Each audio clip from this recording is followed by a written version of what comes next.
O, çka thot Kurani për sinqeritetin? Kurani flet për sinqeritetin në shumë ajete. Për ajete ku e cituam në fillim është se gjëja vetme me të cilën kanë qenë të udhëruar njerëzit ka qenë që të adhurojnë Allahun sinqerisht. Po ashtu në një ajet Allahu i drejtohet Muhamedit sa më thotë, adhuroj Zotin tënd sinqerisht. Dhe për të praktikoje fenë të cilën ai ka shpallë.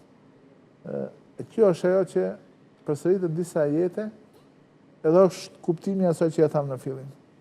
Që ta pastrojmë qëllimin, synimin nga çdo njollë tjetër, dhe çdo vepër që bëjmë ta bëjmë vetëm për hir të Allahut, edhe në këtë mënyrë ne krahas sinqeritetit e realizojmë edhe tauhidin, njësimin Allahu subhanahu wa taala në ibadet, dhe kretë janë këto gjëra të cilat nëse e lexojmë gjatë kretë Kuranit, prej fillimit deri në fund Kuranit, janë një prej porosive është cila që ta pastrojmë besimin ton nga çdo njollë, ta vendosim qëllimin i adhurimin tonë vetëm tek Allahu subhanahu wa taala dhe të mundohemi të afrohemi Allahut me vepra të mira.